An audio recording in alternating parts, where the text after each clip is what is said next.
La hoja de reglas plastificada y fría me golpeó los ojos en cuanto puse un pie en la casa de mi hija. Solo se permite visitar los sábados. No más de 2 horas. Absolutamente prohibido besar al bebé. Aún no alcanzaba a reaccionar cuando mi yerno lanzó otro golpe doloroso. Si quiere ver al niño, cada mes tendrá que pagar 15,000 pesos de cuota de higiene porque usted trae bacterias de ese puerto pesquero sucio. Al ver a mi propia hija de pie, con los brazos cruzados, apoyando todo, me quedé paralizada, con mi dignidad pisoteada por la misma hija, por la que sacrifiqué toda mi vida para criarla. Me llamo Teresa. Todavía puedo sentir en mis manos el peso de aquella bolsa de tela bordada que cargué durante cientos de kilómetros. Desde mi puerto de Veracruz hasta la ciudad de Monterrey, ahí llevaba mi corazón. Llevaba unas gorditas de nata todavía tibias, envueltas en servilletas de tela, y unos frascos de mermelada de piña que yo misma preparé, cuidando que el dulce tuviera ese punto exacto que a mi hija tanto le gustaba de niña. Viajé en el autobús Ado, apretujada contra la ventana, viendo cómo el verde brillante y el aire húmedo de mi tierra se iban quedando atrás. Poco a poco, el paisaje se volvió seco, gris, lleno de esas montañas de piedra que parecen murallas en Monterrey, pero no me importaba el calor seco que me quemaba la cara. Yo solo pensaba en una cosa. Pensaba que por fin iba a cargar a Mateo, mi nietecito. Me decía a mí misma que cada hora de camino y cada dolor en mis rodillas valían la pena por un abrazo de mi hija Gabriela. Mientras el autobús avanzaba, mi mente volaba al pasado. Vivíamos en una casita con techo de lámina, donde el ruido de la lluvia no nos dejaba hablar, pero nos sobraba el cariño para compartir un plato de sopa de elote. Ahora, mi niña era toda una doctora respetada. Vivía en San Pedro, la zona más elegante de Monterrey. Me sentía tan orgullosa de ella, pero al mismo tiempo sentía un miedo chiquito aquí en el pecho. Miedo de que mi ropa sencilla o mi modo de hablar ya no estuvieran a su altura. Cuando llegué frente a esa casa moderna, de paredes blancas y grandes ventanales, sentí que me temblaban las manos de la emoción. Toqué el timbre con una sonrisa que no me cabía en la cara, pero cuando la puerta se abrió, no hubo ese abrazo que yo tanto había soñado. Su perfume era caro, fuerte, tanto que de inmediato borró el olor de mis gorditas de nata. No hubo un bendición, mamá. Ese saludo que nos enseñaron desde siempre para respetar a los padres. En su lugar, recibí una mirada que me recorrió de arriba abajo, como si estuviera buscando una mancha en mi vestido. Yo quise dar un paso para entrar, para buscar al niño, pero ella puso su mano en mi pecho y me detuvo. Me dijo que esperara. Me explicó que Mateo estaba durmiendo según su horario científico y que, antes de que yo pudiera tocarlo, tenía que leer algo. Me entregó una hoja de papel. Estaba plastificada, fría al tacto, como un contrato de esos que te dan en el banco. Cuando empecé a leer, sentí que el mundo se me venía abajo. Ahí estaban escritas sus reglas. Primero, decía que solo podía visitarlos los sábados, de 2 a 4 de la tarde. Ni un minuto más. Segundo, que no podía cargar al niño sin antes bañarme con un jabón antibacterial especial que ella tenía en la casa. Tercero, me prohibía terminantemente besarlo en los cachetes o en las manos, porque según ella, las bacterias de la gente mayor son peligrosas para los bebés. Lo que más me dolió fue leer que no podía hablarle al niño con mi acento de Veracruz, porque podía arruinarle su pronunciación del inglés en el futuro. Decía que Mateo solo comía cosas orgánicas importadas. Miré mi bolsa de dulces, esos que hice con tanto amor, y en ese momento me sentí como si estuviera cargando basura. Pero ella me interrumpió con una frialdad que me caló los huesos.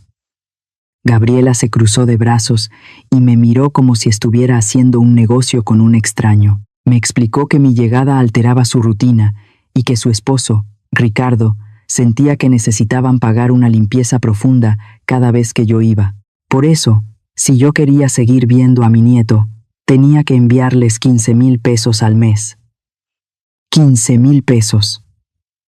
Eso era más de la mitad de mi pensión, de ese dinerito que logré juntar después de dejarme la vida trabajando en la fábrica de pescado. Ella me dijo que no la mirara así, que si de verdad amaba a Mateo, no me importaría pagar ese dinero para asegurar que el niño tuviera el mejor ambiente posible. En México decimos que quien calla, otorga, pero mi silencio no era de acuerdo. Era un asombro tan grande que me dejó sin palabras. No discutí. Puse la bolsa de dulces en el escalón de la entrada y me di la vuelta. Empecé a caminar hacia la parada del camión bajo ese sol que no perdona. Mientras caminaba, mi corazón se empezó a poner duro, igual de duro que esas piedras de las montañas de Monterrey. Ellos pensaban que yo solo era una vieja ignorante que olía a pescado, pero se les olvidaba una cosa muy importante. Se les olvidaba que esta vieja fue la que les enseñó a contar dinero mucho antes de que supieran leer. En mi cabeza, la imagen de esa casa de 3 millones de pesos que yo les ayudé a comprar se veía más clara que nunca. Sentada en esa banca de plástico de la central de autobuses, me sentía vacía. El ruido de la gente y los anuncios por las bocinas me zumbaban en los oídos, pero yo solo podía escuchar esa cifra. 15,000 pesos. Saqué la hoja plastificada de mi bolsa y la miré otra vez. Sentía una rabia sorda, de esa que no te hace gritar, sino que te hace pensar con mucha frialdad.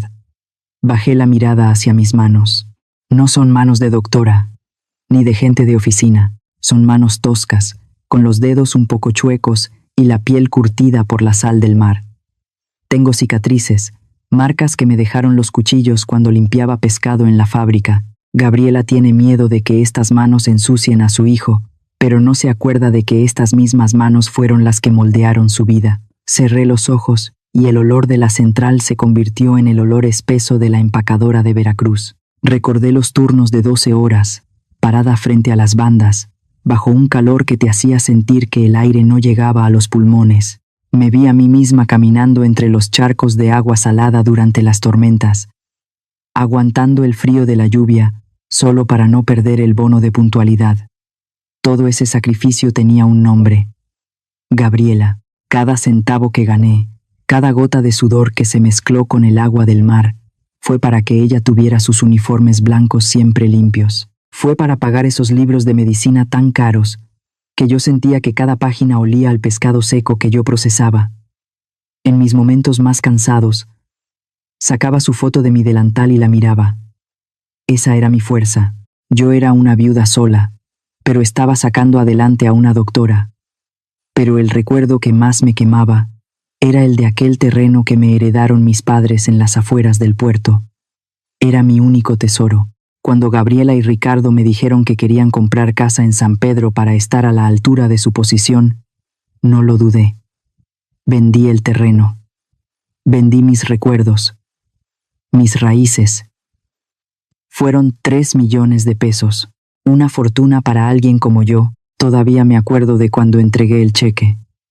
Mis manos temblaban, pero mi corazón estaba lleno de alegría.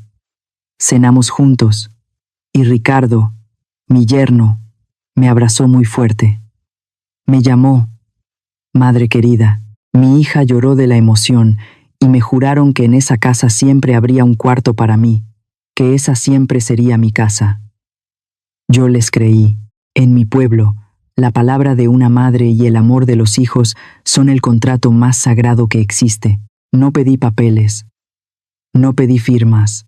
Pensé que estaba invirtiendo en la felicidad de mi familia. Qué tonta fui. Ahora, sentada en esta terminal, me doy cuenta de la verdad. Ellos usaron mis 3 millones de pesos para levantar paredes muy altas, pero no para protegerme, sino para dejarme afuera. Ahora me dicen que solo puedo estar ahí 2 horas y me cobran una renta por ver a mi propia sangre. Quieren que les pague 180,000 pesos al año. Me pregunto cuántos años tendrían que pasar cobrándome esa cuota para poder devolverme los 3 millones que yo les di de regalo. La cuenta no sale. La maldad de ellos no tiene medida. Saqué mi teléfono viejo, ese que casi no sé usar, y busqué en la lista de contactos. Busqué el nombre de un viejo amigo de mi difunto marido, un abogado de Veracruz que conoce muy bien los asuntos de tierras. Ya no soy esa madre que se queda en el muelle, esperando a que los hijos se acuerden de ella. Si mi hija decidió tratarme como a una extraña, entonces va a conocer lo caro que cuesta la extrañeza. Yo le enseñé a caminar, pero ahora voy a enseñarle cómo es que se regresa al suelo cuando te olvidas de quién te dio las alas. Si esta historia les ha tocado el corazón y sienten el dolor de esta madre, les pido que me ayuden con un me gusta y que compartan lo que piensan aquí abajo. ¿Creen ustedes que una hija tiene derecho a tratar así a su madre después de haber recibido tanto? ¿Creen que Gabriela merece ser perdonada? Dejen su comentario para que podamos platicar. Nos vemos en la siguiente parte de esta historia. Mientras regresaba a Veracruz, empecé a entender que el veneno no venía solo de mi hija. Todo ese desprecio tenía un autor, y ese era Ricardo. Mi yerno es de esos hombres que parecen sacados de una revista de lujo. Siempre anda con sus trajes impecables, sin una sola arruga, y maneja una camioneta SUV que brilla tanto que lastima los ojos. Él es el ejemplo perfecto de esa gente que se siente dueña del mundo en Monterrey. Gente que piensa que si no tienes dinero o un apellido importante, simplemente no vales nada. Ricardo siempre miró con asco mis raíces de Veracruz. Para él, todo lo que viene del sur es sinónimo de flojera, de suciedad y de pobreza. Si yo decía alguna palabra de mi tierra o usaba un dicho de los nuestros, él levantaba una ceja y me interrumpía frente a mi nieto, como si yo fuera una ignorante que no terminó la primaria. Lo más humillante era verlo sacar su gel desinfectante cada vez que yo tocaba la manija de una puerta o el brazo del sillón. Lo hacía con una sonrisa fingida, una de esas sonrisas de la gente bien educada, pero el mensaje era claro. Para él, yo era una plaga, pero lo que más me partía el alma era ver a Gabriela, mi niña, la que corría descalza conmigo en la arena de la playa. Ahora se hacía llamar la doctora Gabriela Salazar. Hasta se cambió el apellido para que sonara más elegante, borrando el apellido de su padre como si le diera vergüenza. Ahora ella hablaba igual que él, usaba sus conocimientos de medicina como una armadura para justificar las groserías de su marido. Nunca voy a olvidar el día que le di un trago de mi agua a Mateo. Gabriela pegó un grito, me arrebató el vaso de las manos y tiró el agua al fregadero como si fuera veneno. Me miró con una cara de asco que no se me va a borrar nunca, y me dijo que la boca de la gente vieja de los pueblos tiene bacterias que yo ni me imaginaba. Ricardo estaba ahí, burlándose con la mirada, y ella no dijo nada para defenderme. Ese silencio de mi hija fue el cuchillo más afilado que me han clavado. Ricardo hasta se quejaba de mi coche viejo, y me dijo que mi carcacha afeaba la colonia, y que era mejor que me bajara en la central de autobuses y llegara en Uber para no dar mala imagen frente a los vecinos. Me impuso esa regla de no quedarme más de 2 horas porque, según él, mi presencia causaba presión psicológica en el niño. Ellos convirtieron esa casa, la casa que yo pagué con mis ahorros, en un castillo donde yo era la enemiga. Después de 40 años en la fábrica de pescado, uno aprende a oler la podredumbre aunque esté escondida bajo perfume caro. Empecé a notar que Ricardo era demasiado perfecto. Se la pasaba en viajes de trabajo de repente y recibía llamadas escondido en el jardín. Un día, mientras me exigía los 15,000 pesos para los gastos del niño, me fijé en su muñeca. Traía un reloj nuevo que cuesta más de lo que yo ganaba en un año entero. ¿Un genio de las finanzas pidiéndole centavos a una vieja jubilada? Ahí fue cuando entendí que algo olía muy mal en ese matrimonio. En ese momento, se me acabó la lástima. Entendí que el cariño no sirve para ablandar corazones que ya se volvieron de piedra. Y Ricardo pensaba que yo era su presa, pero se le olvidó que la madre de la presa también tiene colmillos. Esos 3 millones de pesos no fueron un regalo, fueron una apuesta por la felicidad de mi hija, y si ellos rompieron el trato, yo tengo todo el derecho de cobrar la deuda, con todo y los intereses del dolor. Unas semanas después, decidí volver. Era el cumpleaños número 5 de mi Mateo, y yo no podía dejar pasar ese día. Gasté mis últimos ahorros en mandarle a hacer el regalo más hermoso que se puedan imaginar. Busqué al mejor carpintero de Veracruz para que le hiciera un caballito de madera, pero no uno cualquiera. Era un caballito saltarín, pintado a mano con los colores de los alebrijes, brillante y fuerte.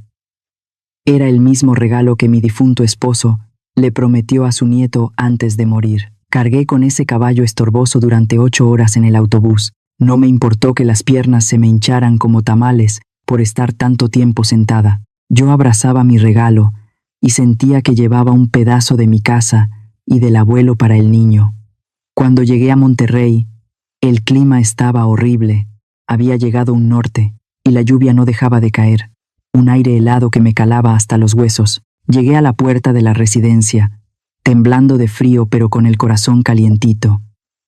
Pero solo escuché la voz de Gabriela por la bocina, una voz cansada y llena de fastidio. Me preguntó qué hacía yo ahí, que hoy no era sábado y que no les había avisado con las 48 horas de anticipación que dictaba su reglamento. Le supliqué. Le dije que solo quería entregarle el regalo al niño y que me iría de inmediato. Me dijo que Ricardo tenía una junta muy importante con su jefe en la casa y que mi presencia sin avisar iba a arruinarlo todo. La puerta de hierro ni siquiera se movió. Se quedó ahí, fría y cerrada, igualita que el corazón de mi hija. Me quedé parada en la banqueta, tratando de tapar el caballito con mi suéter viejo para que no se le arruinara la pintura, aunque yo ya estaba mojada hasta los calzones. Entonces, levanté la vista y vi a Mateo en la ventana del segundo piso. El niño me vio, me reconoció y empezó a decirme adiós con su manita.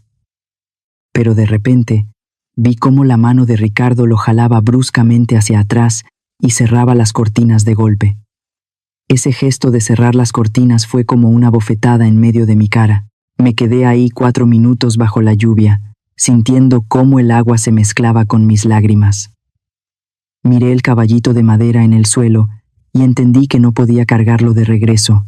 Lo dejé ahí, junto a un poste, como un testigo de la crueldad de mi propia sangre. No me fui a la central de autobuses. Pedí un taxi y me fui directo a un hotel barato cerca del centro. Me quité la ropa mojada y me envolví en las sábanas, pero no de tristeza, sino de pura rabia.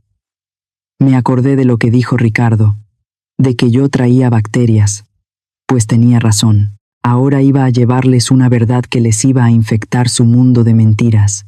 Esa noche, en ese cuarto frío, saqué el número del abogado Alejandro. Ya no le iba a preguntar por terrenos. Le iba a preguntar cómo se hace para quitarle todo a quien te ha escupido en la cara. Iba a aplicar la ley de Veracruz. Al que no sabe respetar a su madre, la vida le quita hasta la sombra.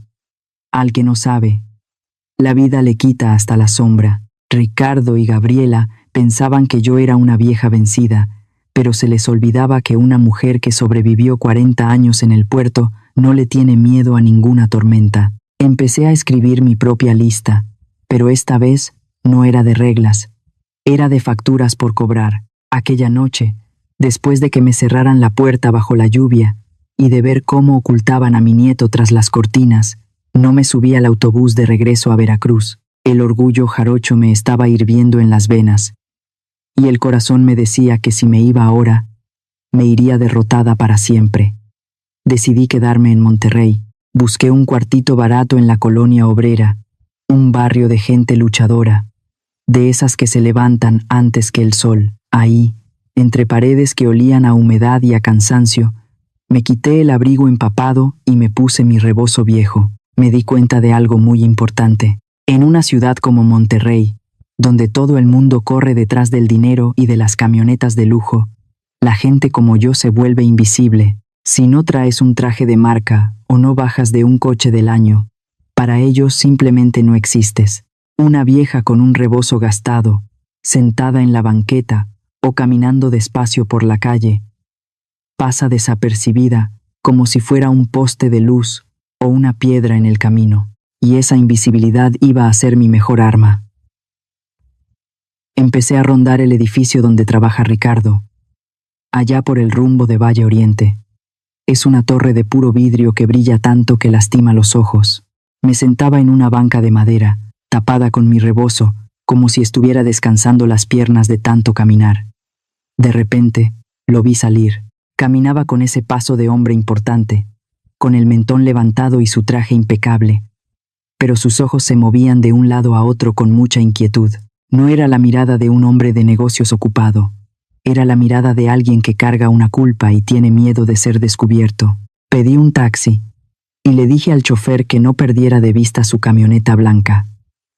Llegamos a Plaza San Agustín, uno de esos centros comerciales donde todo es caro y reluciente. Lo vi entrar y encontrarse con una mujer joven. Ella iba vestida con ropa muy pegadita y cargaba una bolsa que seguro costaba más que mi casa entera. La forma en que Ricardo le agarraba la cintura, la manera en que se reía con ella, era otro hombre. No era el tipo frío y amargado que me corría de su casa. Con ella era todo sonrisas y atenciones. Lo seguí con mucho cuidado, escondiéndome detrás de los estantes de ropa en una tienda de esas de marca francesa. Me quedé quietecita, conteniendo la respiración. Entonces escuché su voz. Ricardo le decía a la muchacha que escogiera lo que quisiera, que no se preocupara por el precio. Dijo algo que me hizo sentir que el suelo se abría bajo mis pies. Le dijo: «Anda, aprovecha, que ya tengo otra entrada de dinero segura cada mes gracias a la vieja del pueblo». En ese momento sentí que el corazón se me hacía chiquitito, y luego estallaba de coraje. Los 15,000 pesos, el dinero que me exigía cada mes para limpiar la casa y por el derecho de ver a mi nieto, el dinero que yo sacaba de mi pensión de obrera, de mis manos lastimadas por la sal y el pescado. Ese dinero no era para Mateo, era para pagar los caprichos de su amante, era para comprarle perfumes y bolsas a una mujer que no sabía el sacrificio que había detrás de cada moneda. Me decía que para qué quería yo algo tan moderno. Saqué el celular con las manos temblorosas de pura rabia, pero con la mente muy clara. Empecé a tomar fotos. Clic. Ahí estaba él abrazándola. Clic. Ahí estaba él dándole un beso mientras pagaba con una tarjeta de crédito. Grabé un video cortito de cuando se subieron a la camioneta para irse a un hotel de esos que están ahí cerca. Mientras guardaba el teléfono, me dije a mí misma: «Ricardo, tú dices que los viejos traemos bacterias, pero la única porquería que está pudriendo esta familia eres tú. La traición es el virus más venenoso que existe, y él lo llevaba por dentro». Gabriela, mi pobre niña, tan orgullosa de su título de doctora y de su vida perfecta. Ella creía que estaba en la cima del mundo, pero estaba durmiendo con una víbora. Por complacer a ese hombre, me había echado de su lado. Por defender a ese mentiroso, había humillado a su propia madre. Y mientras ella se mataba trabajando en el hospital, él se gastaba nuestra herencia en otra cama. Me acordé de los 3 millones de pesos de mi terreno. Si ese matrimonio se acababa, Ricardo iba a querer quedarse con la mitad de la casa. Iba a querer quitarle a mi hija lo único que le quedaba de su patrimonio. No podía permitirlo. Gabriela se había portado mal, sí, pero seguía siendo mi sangre, y yo no iba a dejar que ese desgraciado se riera de nosotras dos. Regresé al cuartito de la colonia obrera cuando ya había oscurecido. Me senté bajo la luz amarillenta de un foco viejo. Saqué los papeles que siempre traigo conmigo, las copias de los depósitos bancarios de cuando vendí mi tierra en Veracruz. Puse el teléfono a un lado con todas las pruebas del engaño. Las fotos se veían claras. La traición no se podía ocultar. Mañana mismo buscaría al abogado Alejandro. Necesitaba que alguien con estudios pusiera todo esto en orden para que Ricardo no tuviera salida. Lo que venía no iba a ser fácil. Pero yo ya estaba lista. No iba a llegar con Gabriela a llorarle. No iba a llegar a pedirle que me perdonara por haber ido sin avisar. Le iba a entregar un sobre con la verdad. Le iba a poner un espejo enfrente para que viera lo tonta que había sido al cambiar el amor sincero de su madre por las mentiras de un hombre de cartón. El precio que Ricardo iba a pagar por su arrogancia iba a ser mucho más alto que los 15,000 pesos que me robaba. Después de ver la suciedad en la que vivía Ricardo, sentí que una fuerza nueva me recorría el cuerpo. Ya no era esa abuela cansada que solo quería un abrazo. Ahora era una jarocha decidida a limpiar su casa de víboras. Él es un viejo amigo de mi difunto marido, un hombre de los de antes, de esos que todavía creen que la palabra de uno es su firma. Su oficina en el centro de Monterrey no se parece en nada a las torres de cristal donde trabaja mi yerno. Es un lugar pequeño, un poco oscuro, lleno de libros viejos y con ese olor a papel y café que te da confianza.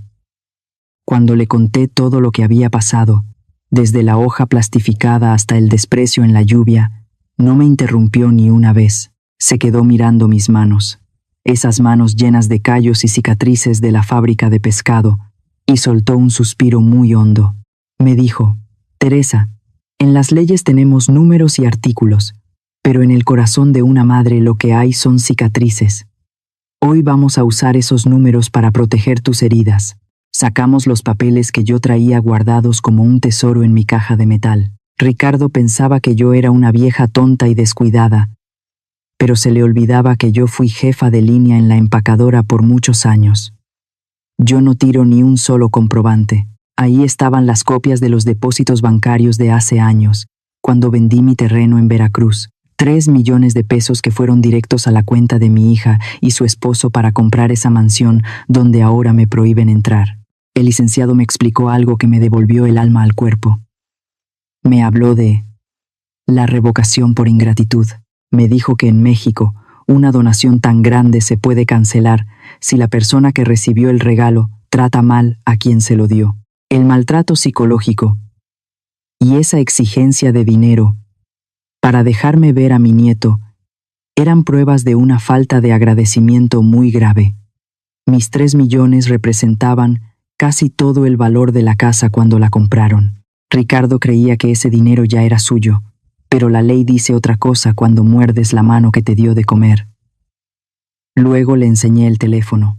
El licenciado Alejandro vio las fotos de Ricardo con su amante y los videos de sus besos en la plaza comercial. Asintió con la cabeza y me dijo que eso era oro puro, no solo para demostrar qué clase de hombre es él, sino para proteger a mi hija Gabriela si ella decidía divorciarse. Con esas pruebas, Ricardo no tendría ninguna oportunidad de pelear por la casa ni de querer quitarle la custodia de Mateo. Sentí un dolor muy fuerte en el pecho. Estaba preparando una bomba que iba a destruir la familia de mi hija, pero luego recordé la cara de Ricardo cerrando las cortinas para que Mateo no me viera.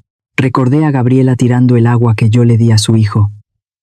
Entendí que si no hacía esto, Ricardo iba a seguir engañando a mi niña hasta dejarla en la calle y sin un peso. Yo no estaba destruyendo su hogar. Yo estaba tratando de rescatar a mi hija de las garras de un parásito antes de que fuera demasiado tarde. Adentro, pusimos la demanda formal para recuperar mis 3 millones de pesos o que me entregaran la propiedad de la casa. Metimos las copias de las fotos de la traición y por último, puse una copia de esa hoja plastificada con sus reglas de higiene. Esa hoja iba a ser la prueba de cómo me humillaron. Al sostener el sobre entre mis manos, sentí que pesaba 1 tonelada. Ahí iba toda mi vida, todo mi esfuerzo de 40 años de trabajo duro en el puerto. Antes de irme, hice una última cosa. Saqué mis ahorritos y junté los 15,000 pesos en efectivo que me habían exigido como cuota de limpieza. Los metí también en el sobre. Quería que sintieran el sabor amargo de ese dinero. Quería que Ricardo pensara que yo me había rendido, que por fin le entregaba su botín, para que el golpe de la verdad le doliera más. Me fui de la oficina y caminé hasta un puente peatonal que cruza una de las avenidas más grandes de Monterrey. Me quedé mirando el tráfico, los coches de lujo que pasaban rápido y las montañas grises al fondo. Cerré los ojos y traté de oler el mar de Veracruz. Traté de imaginarme abrazando a Mateo sin que nadie me pusiera un cronómetro. Ya no tenía miedo de sus reglas de 2 horas. Ahora yo tenía mis propias reglas. El sábado iba a ser el día del juicio. No iba a entrar a esa casa como una abuela mendigando un poquito de cariño. Iba a entrar para cobrar mi dinero, para recuperar mi respeto y para tratar de salvar a la hija que perdí por culpa de un hombre de plástico. Ricardo creía que me había vencido, pero no sabía que una jarocha nunca se rinde cuando se trata de defender su dignidad. Llegó el día del cumpleaños número 5 de mi Mateo. Traté de tragarme el orgullo y de olvidar el frío de aquella noche bajo la lluvia para ir a ver a mi nieto. La mansión en Monterrey estaba irreconocible. La habían llenado de globos de colores pastel, mesas con manteles blancos que brillaban y comida de esa elegante, servida por meseros uniformados. Los invitados eran puros doctores amigos de Gabriela y gente de dinero que trabaja con Ricardo. Todos traían ropa de marca, hablando de viajes y de cosas que a mí me suenan a otro mundo.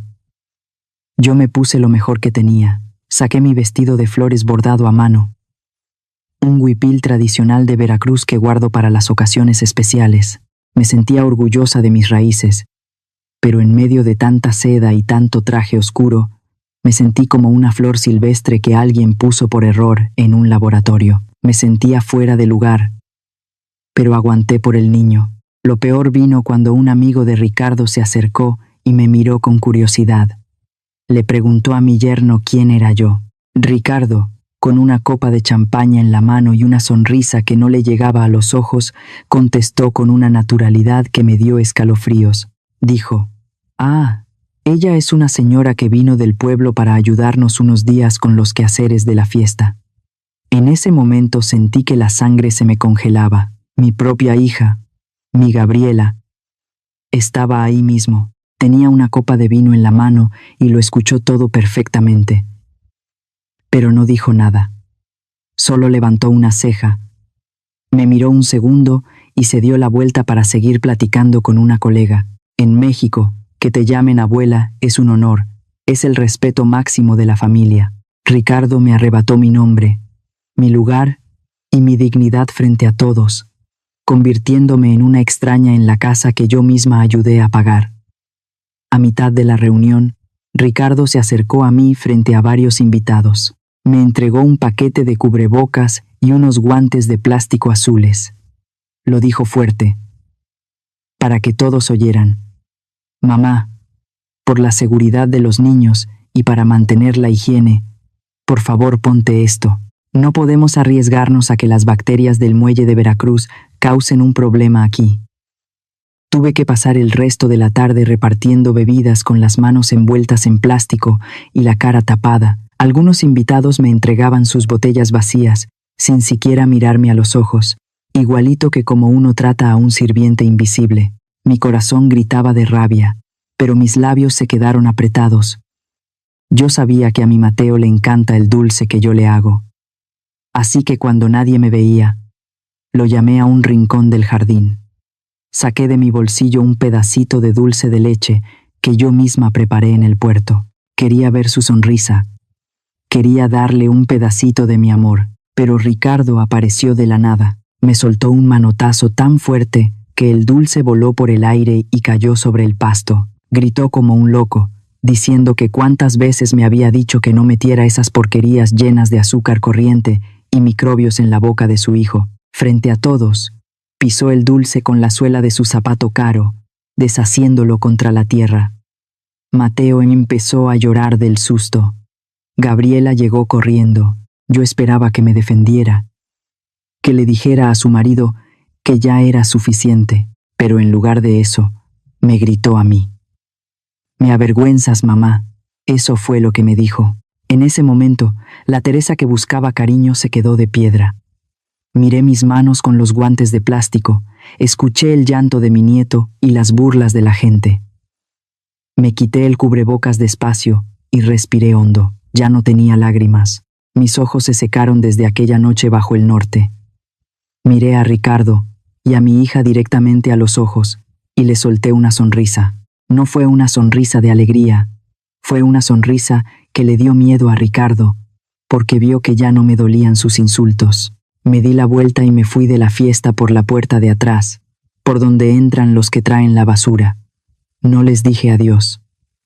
Mientras caminaba por la banqueta, me quité esos guantes azules y los tiré en un bote. Me dije a mí misma que el próximo sábado era el límite para pagar los 15,000 pesos. Ellos querían jugar a ser gente de ciudad, gente fría, y de reglas. Pues está bien, yo iba a regresar el sábado, pero no con dulces, sino con la factura de todas sus ofensas. Ricardo pudo haber pisoteado mi dulce de leche, pero nunca iba a poder pisotear la verdad que yo traía guardada en ese sobremanila. El juego se les iba a acabar muy pronto, y yo iba a ser la que daría la última palabra. Llegó el sábado. El reloj marcaba las 2 de la tarde en punto, cuando me bajé del taxi frente a esa casa que ahora me parecía una cárcel de cristal. Según el reglamento de mi hija, mi tiempo empezaba exactamente a esa hora, ni un minuto antes para no molestar, ni un minuto después para no perder mi derecho. Me paré frente al portón con el corazón latiéndome con fuerza, pero por fuera me veía más tranquila que nunca. Iba vestida de negro, sencilla pero muy arreglada, con el pelo bien recogido en un chongo alto. Esta vez mis manos iban vacías. No traía dulces, ni juguetes, ni comida del puerto. Lo único que cargaba era un sobre de papel manila, grande y pesado, que llevaba apretado bajo el brazo. Ese sobre era mi escudo y mi espada. Ricardo abrió la puerta. Traía esa cara de suficiencia, esa mirada de quien se siente dueño de una mascota que por fin ha aprendido a obedecer. Ni siquiera me dio las buenas tardes. Lo primero que hizo fue levantar un bote de spray desinfectante. Me dijo que ya conocía las reglas, que me fumigara bien las manos y la ropa antes de poner un pie en su sala. Me quedé quieta y dejé que el rocío frío del alcohol me bañara. El olor a ciego me llenó la nariz. Ese olor que ellos usaban para intentar borrar mis 40 años de trabajo en el muelle. Le dije que tenía mucha razón, que la limpieza es lo más importante en la vida y que ese día íbamos a dejar todo bien limpio de una vez por todas. Él no entendió el doble sentido de mis palabras, solo asintió con soberbia, creyendo que me tenía domada. En cuanto entré a la cocina, que brillaba tanto que parecía de mentira, Ricardo no esperó ni a que me sentara. Me preguntó de inmediato por el dinero del mes. Me dijo que los gastos de la casa y la educación de Mateo eran muy altos y que no podían estar esperándome. Puse el sobre la barra de mármol. Era un bulto grueso, imponente. Le dije que ahí estaban los 15,000 pesos que me habían pedido. También le dije que adentro iba un regalo especial, algo para compensar el desastre que, según ellos, causé en la fiesta de cumpleaños. Puso su mano sobre el sobre, acariciando el bulto del papel como si ya estuviera contando los billetes. Me dijo que qué bueno que por fin entendiera que la familia es una responsabilidad compartida. Me dieron ganas de escupirle, pero me aguanté. Mi plan necesitaba silencio. Pasé las siguientes 2 horas sentada en un sillón que se sentía duro como una piedra. Mateo corrió hacia mí en cuanto me vio. Quería darme un abrazo de esos que te reinician el alma, pero la voz de Gabriela salió de la cocina como un látigo. Le gritó al niño que se detuviera, que mantuviera su distancia de 1 metro porque yo todavía no me había bañado con el jabón especial de la casa. El niño se quedó quieto, con sus bracitos estirados y una mirada de tristeza que me partió el alma en 1000 pedazos. Solo alcancé a mover mi mano para saludarlo de lejos. Mi nieto me miraba como si yo fuera un cristal prohibido. Me dolió hasta los huesos, pero me dije a mí misma, aguanta, Teresa, falta poco. Pronto vas a poder abrazarlo en la playa de Veracruz, donde nadie nos va a separar con una regla. Observé a mi hija. Gabriela estaba frente a su computadora. Se veía cansada, con unas ojeras muy marcadas. Me pregunté si se imaginaba que el hombre que tenía al lado, el que le hablaba de presupuestos y de limpieza, estaba usando el dinero de su madre para pagarle joyas a otra mujer. La pobre no sabía que su mundo de cristal se iba a romper en pedazos esa misma noche. A las 3:50 de la tarde, me levanté. No esperé a que me avisaran que mi tiempo se había acabado. Me acerqué a Gabriela y le dije que ya me iba. Le pedí un solo favor, que leyera con mucho cuidado lo que iba en el sobre cuando el niño se durmiera y cuando Ricardo tuviera tiempo de sentarse con ella. Ricardo soltó una risita burlona y me dijo que no se preocupara, que él iba a contar el dinero muy bien. Salí de la casa y sentí el aire caliente de Monterrey dándome en la cara. Caminé un par de cuadras hasta donde estaba estacionada la camioneta del licenciado Alejandro. Él me estaba esperando con el motor encendido. Me preguntó si ya les había entregado el sobre. Asentí con la cabeza. Le dije que la bomba ya estaba puesta y que solo faltaba que ellos mismos prendieran la mecha. Para Ricardo, ese sobre solo traía billetes. Para mí, ese sobre era el acta de defunción de su arrogancia. En unas horas, cuando abrieran ese papel manila, su cara se iba a poner más blanca que las paredes de su casa, al darse cuenta de que esos 15,000 pesos eran el pago más barato y más amargo de toda su vida. El tiempo de la vieja del pueblo se había terminado y el tiempo de la justicia acababa de empezar. No me subí a la camioneta del licenciado Alejandro de inmediato. Le pedí que me esperara a la vuelta de la esquina. Necesitaba verlo con mis propios ojos. Caminé de regreso con mucho cuidado, escondiéndome entre las sombras del jardín, hasta que llegué a la parte de atrás de la casa. Me paré detrás de la gran puerta de cristal de la estancia, donde la oscuridad de la noche me servía de escondite. Por dentro, la luz de la sala brillaba con fuerza, iluminando a Ricardo y a Gabriela como si estuvieran en un teatro. Vi a Ricardo sentado en la barra de la cocina, muy emocionado, sosteniendo mi sobre Manila con una sonrisa de victoria. Lo escuché decir en voz alta, con ese tono de burla que siempre usaba conmigo: a ver si la vieja del pueblo no se quedó con un billete para sus pasajes. Gabriela estaba a su lado, sirviéndose una copa de agua, viéndose cansada pero tranquila. Entonces Ricardo dolió el sobre y lo sacudió sobre la barra de mármol. Los 15,000 pesos cayeron, esos billetes que me costaron tantas penas. Pero entre el dinero, empezaron a salir otras cosas. Cayeron las fotos que yo misma tomé en la plaza comercial. Cayeron las copias de los recibos de los hoteles y las facturas de los regalos caros. La cara de Ricardo pasó de esa sonrisa burlona a un gris cenizo, y luego se puso blanco como un muerto. Gabriela, con curiosidad, estiró la mano y agarró una de las fotos. Era la imagen de Ricardo abrazando y besando a su amante justo afuera de la puerta de aquel hotel de lujo al que ella siempre había querido ir de vacaciones. Vi cómo mi hija se quedó congelada. No lloró. Esa mirada de doctora, siempre fría y analítica, se le llenó de un espanto que nunca le había visto. Empezó a revisar los papeles que salieron del sobre. Vio los recibos de la bolsa Hermès y del collar de diamantes. La escuché preguntar con una voz que parecía un hilo de aire: Ricardo, ¿qué es esto? Tú me dijiste que el dinero que le pedíamos a mi mamá era para el fondo de ahorro de Mateo. ¿Usaste el dinero de mi madre para comprarle joyas a esta mujer? Pero lo que terminó de explotar todo fue el papel con el sello de la oficina del licenciado Guzmán. Gabriela leyó el encabezado en voz alta: revocación de donación por ingratitud, la demanda para recuperar los 3 millones de pesos de mi terreno. Gabriela levantó la vista, mirando a Ricardo como si estuviera viendo a un monstruo.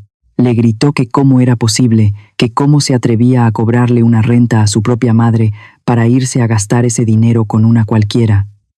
Ricardo, al verse acorralado, no se puso de rodillas a pedir perdón. Cuando una rata se siente atrapada, lo único que sabe hacer es morder. Se levantó de la silla, golpeó la barra con el puño y empezó a gritar como un demonio. Le dijo a Gabriela que se callara, que ella solo olía a hospital y que sus sermones de ética ya lo tenían harto. Soltó toda la porquería que traía dentro. Dijo que yo no era más que una vieja ignorante de rancho, que le daba asco mi sola presencia, y que si él usó mi dinero, fue porque nosotros le debíamos eso, y más por tener que aguantar mi baja calaña en su colonia elegante. Vi cómo Ricardo se lanzó hacia Gabriela para intentar arrebatarle los papeles legales y las fotos. No aguanté más. Empujé la puerta de cristal y entré a la sala. El ruido del vidrio, chocando contra el marco, los hizo saltar a los dos. Me paré derecha, con la frente en alto, bajo las luces brillantes de esa estancia que yo pagué. Con una voz que salió desde lo más profundo de mi alma jarocha, Le grité. «Suelta a mi hija ahora mismo, Ricardo». Él se quedó tieso. Me miró con unos ojos rojos de odio y me llamó vieja maldita. Me acusó de haberlo espiado. Pero yo no le tuve miedo. Me acerqué a él. Caminé esos pasos con toda la dignidad que él me quiso quitar, y antes de que pudiera decir otra palabra, le solté una bofetada con todas mis fuerzas. Fue el golpe de 40 años trabajando entre el hielo y el pescado. Fue la fuerza de una madre humillada que se cansó de callar. El sonido del golpe resonó en toda la casa. Ricardo se quedó mudo, tocándose la mejilla, sin poder creer que la vieja del muelle le hubiera puesto la mano encima. Le dije con mucha calma: «Y a partir de este minuto, ya no tienes ni un centavo en esta casa, ni en esta casa, ni en tu cuenta de banco, ni en tu trabajo». Gabriela se desplomó en el suelo, llorando entre los billetes de 15,000 pesos que estaban regados por todas partes. Ricardo se quedó ahí, respirando como un animal herido, dándose cuenta de que acababa de perderlo todo: a su esposa, su imagen de hombre exitoso y hasta el dinero que tanto amaba. Miré a mi hija en el suelo, rodeada de toda esa riqueza de cartón y de mentiras. No sentí la alegría que pensé que iba a sentir. Solo sentí un vacío muy grande. El sobre ya estaba abierto, y lo único que quedaba en esa sala eran las ruinas de una familia que yo había querido salvar con mi esfuerzo, pero que se había podrido por culpa de la ambición y la soberbia de un hombre sin alma. Si han llegado hasta aquí acompañándome en este dolor y en esta lucha, les pido de corazón que me ayuden escribiendo el número 1 en los comentarios. Necesito saber que no estoy sola en este camino, que ustedes comprenden el valor de la dignidad de una madre. Ricardo, después de recibir aquella bofetada que le acomodó las ideas, no se quedó callado. Soltó una carcajada seca, de esas que dan miedo porque vienen de un hombre que se siente acorralado. Se limpió la comisura de la boca y me miró con un desprecio que le salía por los poros.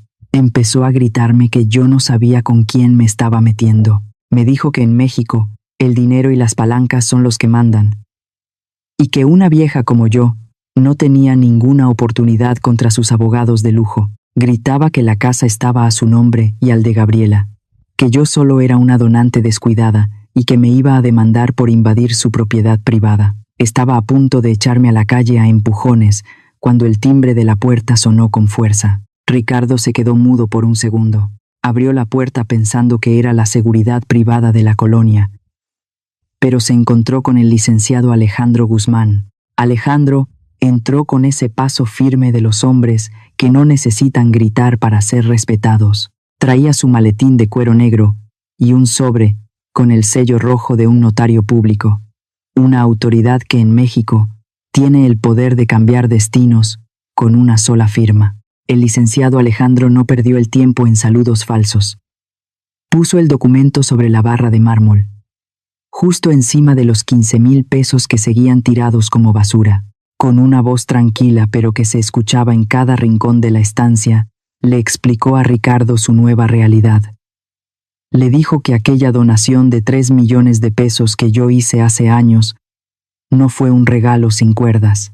Gracias a que yo siempre fui una mujer precavida, en la transferencia bancaria desde mi cuenta de ahorros en Veracruz, puse una anotación clara: apoyo para compra de casa, con condición de cuidado y manutención en la vejez. Alejandro leyó en voz alta el artículo 2370 del Código Civil.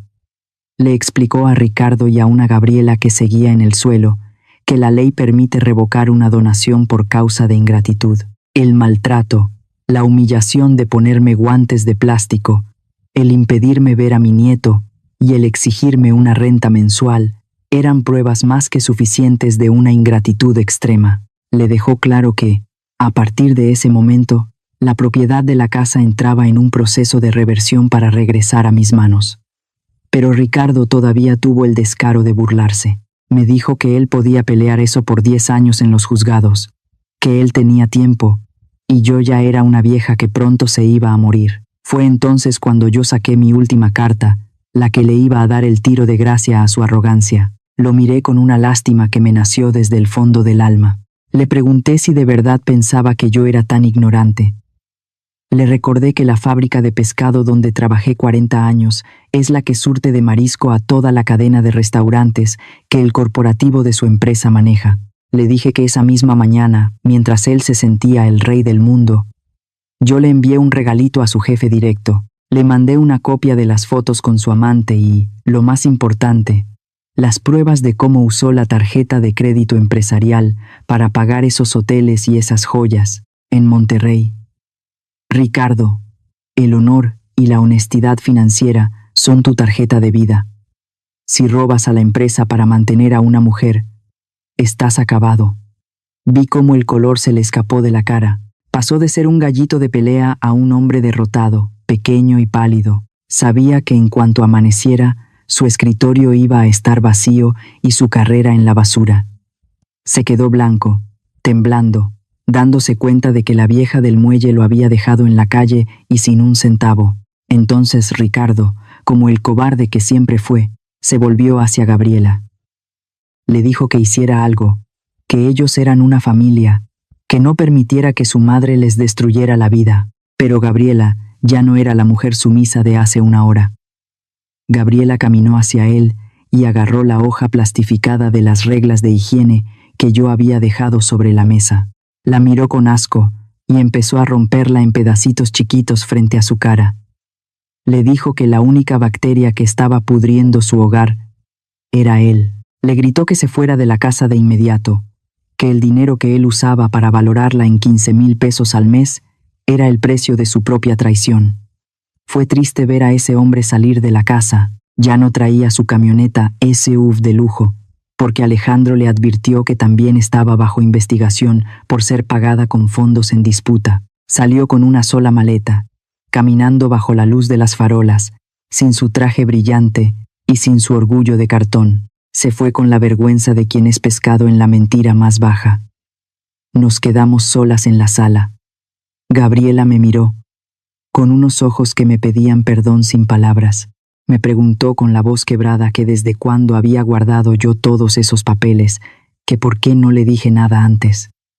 Yo no le contesté rápido. Me quedé mirando mis manos, que ya no tenían esos guantes de plástico que tanto me lastimaban. Le dije que yo no guardé papeles por maldad.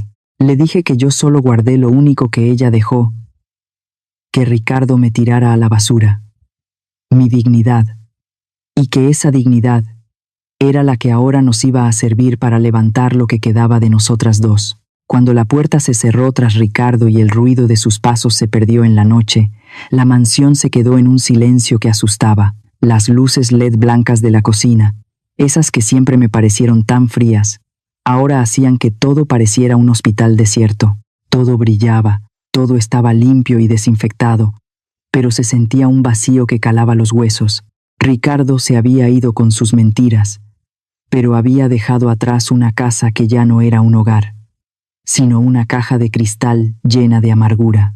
Gabriela se quedó sentada en el suelo de mármol, rodeada de los billetes de 15,000 pesos y las fotos de la traición. Sus manos, esas manos que ella tanto cuidaba y que usaba para salvar vidas en el hospital, ahora temblaban tanto que no podía ni recoger un papel. Se veía tan pequeña, tan frágil, lejos de esa doctora orgullosa que me daba órdenes hace apenas unas horas. La vi mirar los pedacitos de su reglamento de higiene desparramados por el suelo y soltó un sollozo que le salió desde lo más profundo del pecho. Entonces, por primera vez en muchos años, escuché la palabra que tanto había extrañado.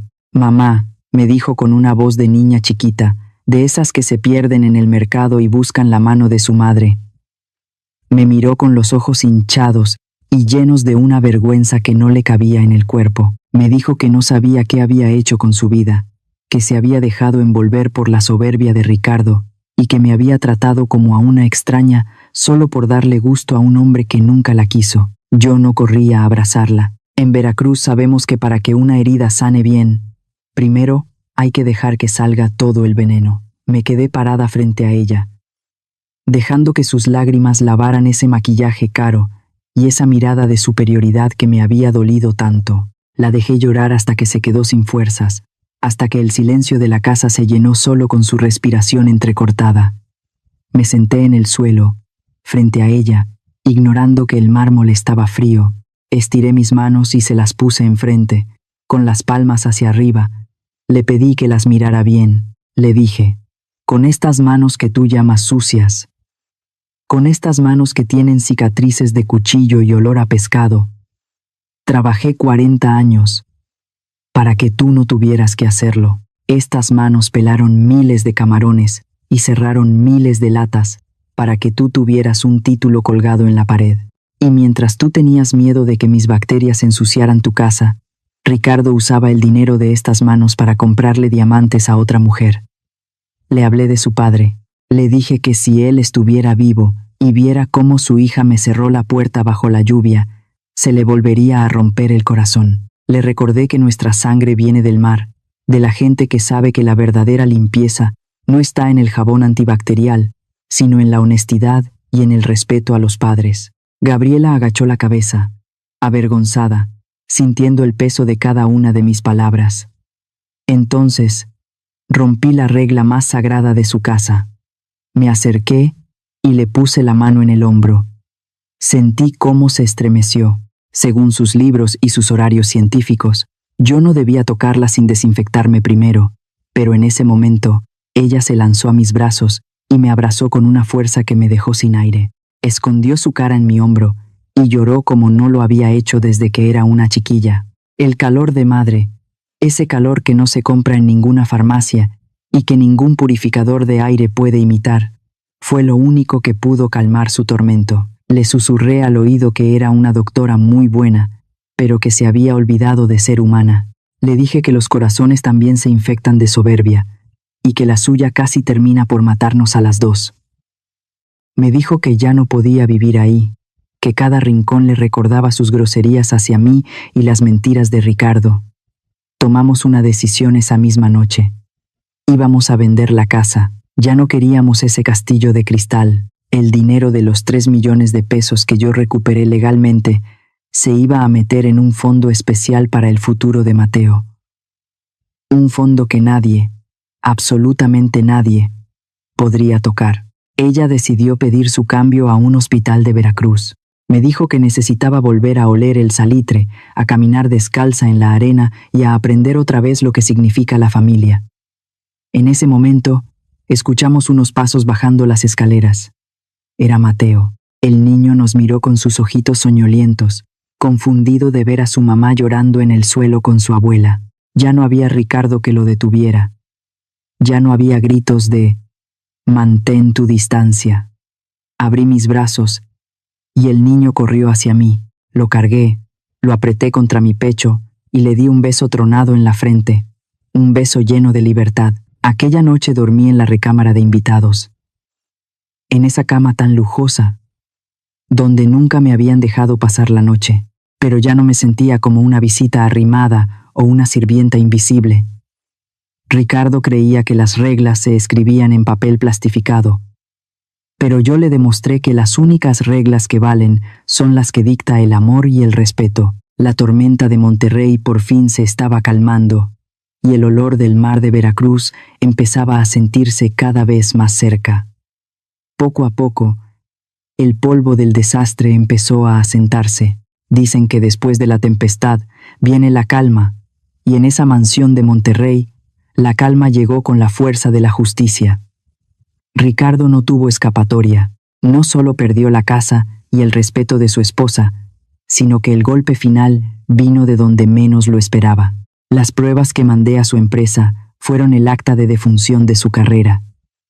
Lo vi irse de la ciudad con la cabeza gacha, cargando una maleta vieja y sin el brillo de sus trajes de seda. Sintió en carne propia lo que es ser expulsado, ser señalado como alguien que no tiene lugar en un sitio digno. A veces, la justicia en nuestro México tarda en llegar, pero cuando llega de la mano de la verdad, es implacable. Él se quedó solo, probando el sabor amargo de su propia medicina. Nosotras no nos quedamos atrás. Con el dinero de la venta, recuperé mis 3 millones de pesos y, con la ayuda del licenciado Alejandro, creamos un fideicomiso educativo para mi Mateo. Es un fondo sagrado que yo misma administro. Un dinero que nadie, por muy especialista en finanzas que diga ser, podrá tocar jamás. Ese es el patrimonio de mi nieto, protegido por las manos de su abuela. Gabriela tomó la decisión más valiente de su vida. Renunció a ese hospital privado lleno de gente envidiosa y de reglas sin sentido. Me dijo: «Mamá, ya salvé demasiados cuerpos de extraños ricos, ahora necesito salvar mi propia alma y estar cerca de los míos». Pidió su traslado a un hospital de comunidad en el puerto. Quería cambiar el aire acondicionado por la brisa del Golfo. Nunca voy a olvidar el viaje de regreso. No fue como aquel viaje lleno de miedo y gorditas de nata que terminaron en la basura. Este fue el viaje de la libertad. Mientras el autobús bajaba por las cumbres de Maltrata y el aire empezaba a oler a humedad y a vida, vi cómo la cara de mi hija se iba relajando.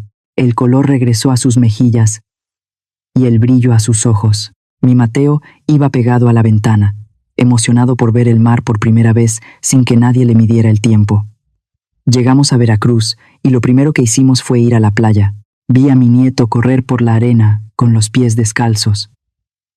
No traía cubrebocas, ni guantes de plástico, ni había un reloj marcando las 2 horas de visita. El niño se llenó de arena de pies a cabeza, se mojó con las olas y soltaba unas carcajadas que se escuchaban más fuerte que el rugido del mar. Se lanzó a mis brazos. Me llenó de besos y de arena, y yo lo apreté contra mi pecho con una alegría que no me cabía en el cuerpo. Levanté la vista y vi a las garzas blancas volando bajito sobre el agua, buscando su alimento con esa calma que solo da la naturaleza. Me acordé de mi difunto esposo. Sentí que él estaba ahí, en el viento que me alborotaba el pelo blanco, sonriendo porque por fin había cumplido su promesa de cuidar a la familia. Le cumplí a mi viejo. Saqué a nuestras mujeres y al niño de la oscuridad de la ambición. Esa tarde, nos sentamos en el corredor de mi casa vieja, esa casa que huele a madera y a sal. Cociné un pescado a la veracruzana, con sus aceitunas, sus alcaparras y su chile güero, como nos gusta a nosotros. Gabriela se olvidó de los cubiertos de plata y de las normas científicas. Comió con las manos, saboreando cada trozo de pescado, riendo con su hijo. Me miró y me dijo: «Tienes razón, mamá. La limpieza no se trata de desinfectantes. Una casa limpia es aquella donde no hay mentiras debajo de la mesa. Ahora, quiero que ustedes, los que me han escuchado con paciencia y con cariño, se queden con esto que aprendí a mis 65 años. A todas las madres y abuelas que me oyen, nunca, por más que amen a sus hijos, permitan que ese amor les nuble el respeto que se deben a sí mismas. Pongan sus límites, cuiden su dinerito y su dignidad. Nuestra entrega es sagrada, pero es para que nos pongan en un altar de respeto, no para que nos pisen como si fuéramos alfombras. Su palabra vale, sus manos valen, y su presencia es el tesoro más grande de una familia. A los hijos les digo: el dinero, los títulos y las casas de lujo son solo ropa que uno se pone y se quita. Pero madre, solo hay una. No cambien su sangre por las pretensiones de un extraño, ya sea esposo o esposa. Cuando la vida les dé la espalda, las paredes de mármol los van a dejar fuera, pero los brazos cansados de su madre siempre estarán abiertos para recibirlos. La ambición es un veneno que convierte a la gente en monstruos. Cuando alguien intenta ponerle precio al cariño, cuando alguien cree que 15,000 pesos valen más que el abrazo de una abuela, esa persona se ha vuelto la más pobre del mundo. Ricardo pensaba que era rico, pero terminó sin nada porque nunca entendió que la verdadera riqueza no se cuenta en billetes, sino en la paz de tener la conciencia tranquila. Y a los que entran a una familia por matrimonio, lleguen con humildad y con respeto. El que desprecia a los padres de su pareja está cavando su propia tumba. Sus hijos los están mirando. Y así como ustedes traten a sus suegros, así los tratarán sus hijos a ustedes cuando les pesen los años. Me paré frente al mar al atardecer. Saqué de mi bolsa aquella hoja plastificada de reglas de higiene, la que un día me hizo llorar de humillación. Ahora se veía vieja, arrugada y sin poder. La rompí en 1000 pedazos chiquitos. Dejé que el viento de Veracruz se llevara esos pedazos y que el mar se tragara toda esa amargura. Ya no soy la vieja del muelle, ni la sirvienta de la fiesta. Soy doña Teresa Mendoza. Soy madre, soy abuela y soy una mujer libre. Mi historia en los papeles se acaba aquí, pero mi vida con Mateo y con Gabriela, una vida de amor sin horarios y sin desinfectantes, esa apenas va empezando. ¿Y ustedes qué opinan de la decisión de esta madre? ¿Creen que hizo lo correcto al defender su dignidad? ¿O habrían tomado otro camino si estuvieran en su lugar? En la vida hay momentos en los que el amor y el respeto se ponen a prueba, y cada uno de nosotros tiene una forma distinta de enfrentarlos. Los invito a compartir su punto de vista aquí en los comentarios. Me gusta leer cada opinión, cada experiencia y cada reflexión que ustedes dejan, porque muchas veces en esas palabras encontramos historias y sentimientos que nos conectan a todos. Si esta historia tocó su corazón o les hizo pensar en su propia familia, regálenme un like, compártanla con alguien que pueda necesitar escucharla y suscríbanse al canal para que no se pierdan las próximas historias que están por venir. Nos vemos en la siguiente historia. Somos Antes del Silencio, contando historias para caminar juntos a través del tiempo y recordar que, incluso después de las tormentas más duras, el corazón siempre puede volver a encontrar paz y fuerza.